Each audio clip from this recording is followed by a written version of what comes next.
আমার কথা শুনবার জন্য আপনাদের স্বাগত জানাই। সম্প্রতি বাংলাদেশে 4টে সাক্ষাৎকার, দুটি সাক্ষাৎকার পত্রিকায়,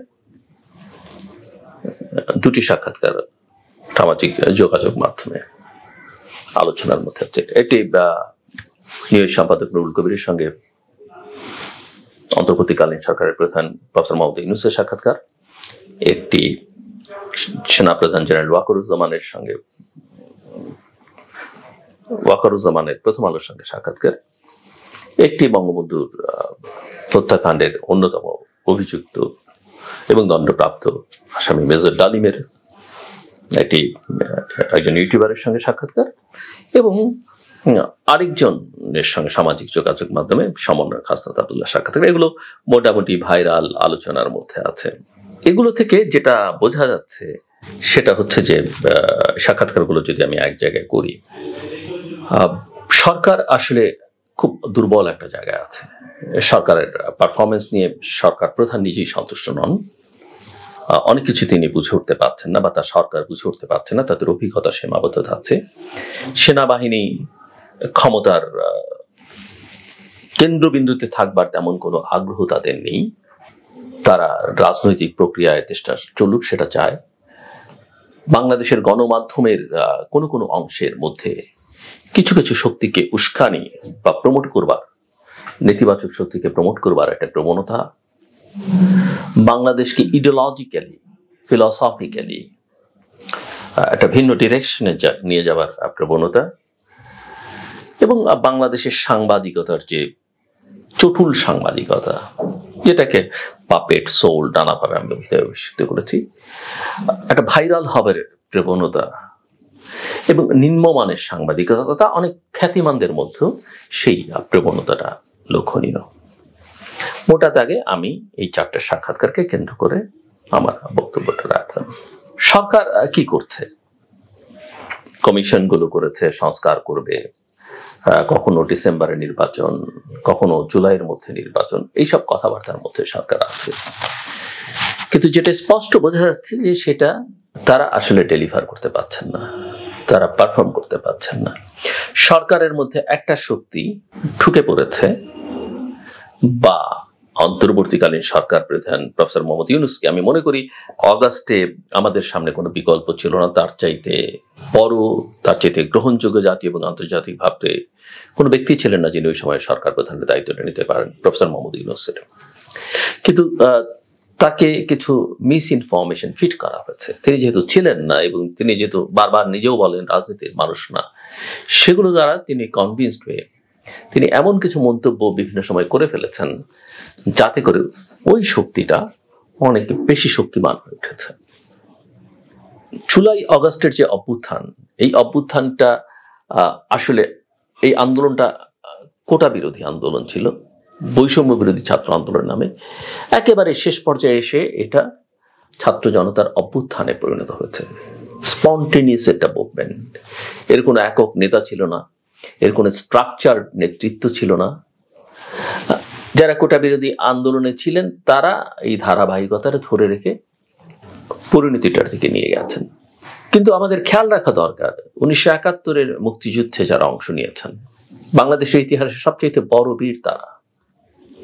কিন্তু 53 বছরের ইতিহাস, সেটা আমাদের মানতেই হবে যে স্বপ্ন, আকাঙ্ক্ষা, লক্ষ্য নিয়ে বাংলাদেশ স্বাধীন হয়েছিল। স্বাধীনতা বিরোধীরা যেমন সেই স্বাধীনতার সাফল্যকে নস্যাৎ করবার চেষ্টা করেছে, আমাদের মুক্তিযুদ্ধে অংশ নেওয়া অনেকেই কিন্তু সেই প্রক্রিয়ার সঙ্গে নানাভাবে নিজেদের ব্যক্তি স্বার্থে, গোষ্ঠী স্বার্থে জড়িয়ে পড়েছেন। অনেক মুক্তিযুদ্ধের চেতনার পরিপন্থী কাজ করেছেন। অনেক বীরুত্তমকেও তো আমরা দেখেছি দুর্নীতির সঙ্গে জড়িয়েছেন, বীর বিক্রমকে দেখেছি সরকারি কাজ টেন্ডার নিয়েছেন, কাজ করেননি, টাকা তুলে নিয়েছেন, বড় বড় মুখে কথা বলেন। আমরা জানি তো এইসব ইতিহাস। আপনারাও বুঝতে পারছেন আমি কাদের কথা বলছি। এই যে গণজাগরণ মঞ্চ দেখলাম আমরা, হ্যামিলনের বংশীবাদক তারা, গোটা দেশ তাদের পেছনে ছুটেছে। আমি অবশ্য ছুটিনি, অনেকেই হয়তো ছোটেননি, কারণ আমার কাছে মনে হয়েছিল ওই আন্দোলনটা ওই সময়টাই আসলে বাংলাদেশে একটা বড় বৈপ্লবিক পরিবর্তন হতে পারত যদি তারা সমাজের অন্যান্য বিষয়গুলোকে তার সঙ্গে সন্নিবেশিত করতে পারত। শুধুমাত্র ঘৃণা ছড়ানো আর রাজাকারের ফাঁসি চাই ছাড়া তাদের কোনো বক্তব্য ছিল না, আর যে কারণে সেটা টেকেনি। সংসদ সদস্যরা তাদের ডাকে রাস্তায় বেরিয়ে এসেছেন, প্রদীপ জ্বালিয়েছেন, এবং সেই গণজাগরণ মঞ্চের নেতাদের আজকের পরিণতি কেউ তাদের নামও চেনে না, তারা রাস্তাঘাটে নিগৃহীত হয়েছেন। ইতিহাসে যে ঔজ্জ্বল্য তাদের থাকবার কথা সেটা তাদের মধ্যে নেই, তাদের নামের সঙ্গে এখন আর নেই, বরং অনেক বেশি নেতিবাচক কথাবার্তা তাদেরকে ঘিরে। একই অবস্থা 24-এর আন্দোলনে যারা নেতৃত্ব দিয়েছেন, এই যে সমন্বয়করা, প্রথমে তারা নিজেরাই বলেছেন তাদের কোনো স্ট্রাকচার নেই, 158 জন একজন আরেকজনকে চেনেন না। এমন অনেককে দেখেছি, এই যে আজকে যাদের নাম আমরা দেখি যারা সরকার আছেন, তারা যখন খানিকটা বিতর্কের মধ্যে জড়িয়ে যাচ্ছেন বা তাদের নিয়ে যখন সংশয় তৈরি হচ্ছে, তখন যারা কথা বলেছেন তাদেরকে কিন্তু আজকে আমরা দেখি না। লক্ষ লক্ষ ছাত্র সমাজের নামে আজকে তারা সরকারে ঢুকে পড়েছেন, সরকারে ঢুকে আবার দল করবার চেষ্টা করছেন।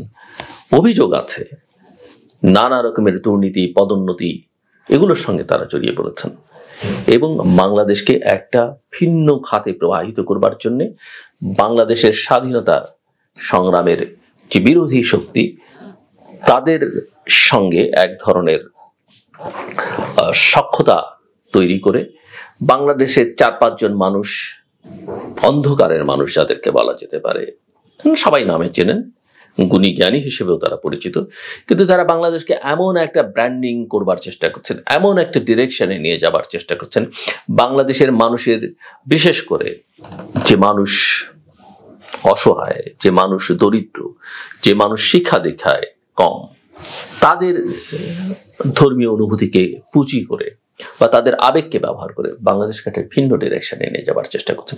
মনে রাখতে হবে বাংলাদেশের জন্ম এই কারণে হয়নি, এবং বাংলাদেশের মানুষ ধর্মপ্রাণ, একই সঙ্গে বাংলাদেশের মানুষের মধ্যে গণতান্ত্রিক চেতনা অত্যন্ত প্রবল। বাংলাদেশের মানুষ, তার মধ্যে এক ধরনের আধুনিকতাও আছে, উদারনৈতিক গণতন্ত্র আছে। এই যে প্রফেসর মোহাম্মদ ইউনূসের কথা আমরা বলি না, ওয়েস্টার্ন ডেমোক্রেসি, লিবারেল ডেমোক্রেসির তিনি অনুসারী, কিন্তু তিনি কিভাবে এই একটা ডিরেইলড শক্তির সঙ্গে যুক্ত হয়ে পড়লেন, এটা আসলে তার পলিটিক্যাল মাইন্ডস বা রাজনৈতিক চিন্তা ভাবনার, তিনি নিজেও যেটা স্বীকার করেন, সীমাবদ্ধতার কারণে তিনি এর মধ্যে ঢুকে পড়েছেন। কিন্তু তাকে রক্ষা করা আমাদের নৈতিক দায়িত্ব। এখন নানা কথা বলা হচ্ছে, এক এক সময় এক এক কথা বলা হচ্ছে, সংস্কার আগে, নির্বাচন পরে, স্থানীয় সরকারের নির্বাচন করতে হবে, টাকসুন নির্বাচন করতে হবে, এটা করতে হবে, ওটা করতে হবে, প্রোক্লেমেশন।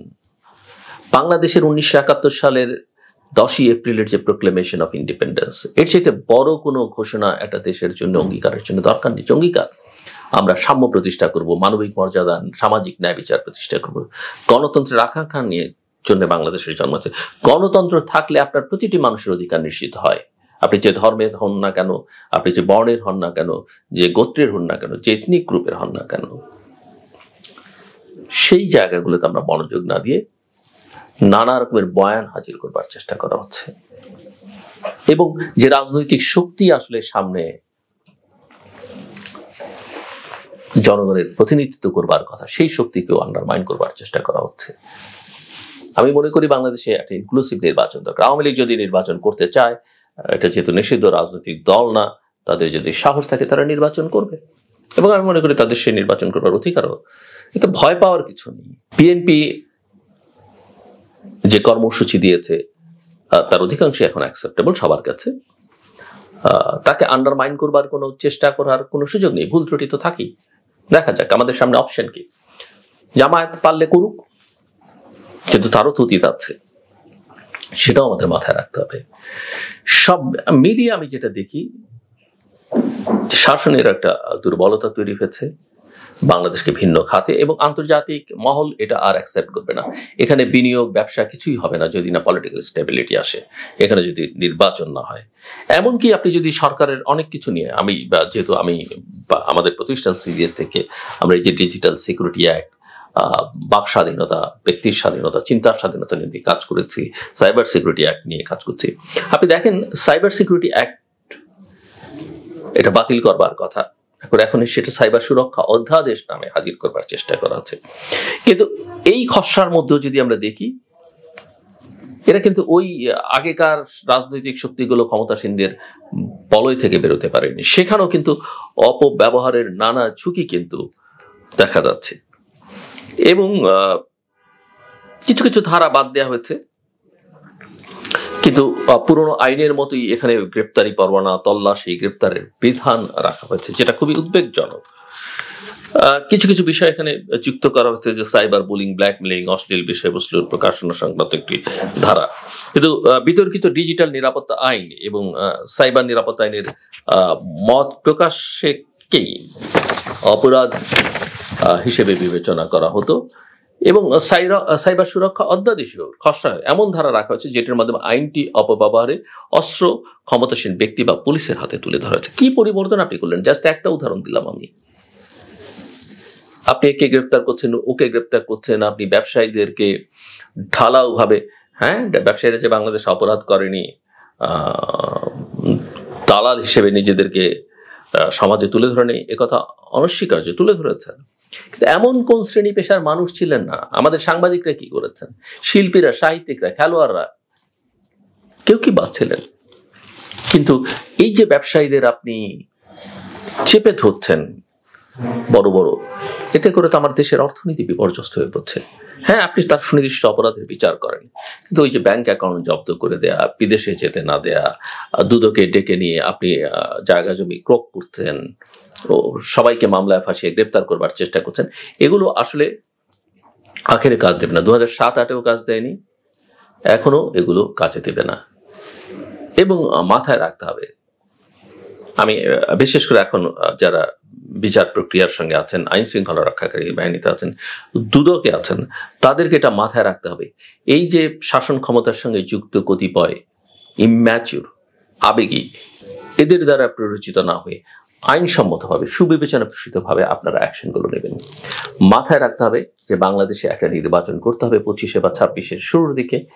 সেই নির্বাচনের পর একটা রাজনৈতিক শক্তি ক্ষমতায় আসবে, এবং সেই রাজনৈতিক শক্তিকে আসলে জনগণের পালস বুঝে সমাজের সকল শক্তিকে বিবেচনা নিয়ে কাজ করতে হবে। কাজে আপনারা যদি এমন কোনো কাজ করেন ওই 2007-08-এর মতো আবেগে এবং বিশেষ বিশেষ কোনো শক্তির দ্বারা প্ররোচিত হয়ে, আপনারা নিজেরাও কিন্তু নিজেদের জন্য বিপদ ডেকে আনবেন। কাজে আমি মনে করি যেটা আইনসিদ্ধ, আইনসম্মত, ন্যায়সঙ্গত, যুক্তিসঙ্গত, সেভাবে আপনাদের কাজ করা উচিত। আমার কথা শুনবার জন্য অসংখ্য ধন্যবাদ। আপনাদের সবার জন্য শুভকামনা।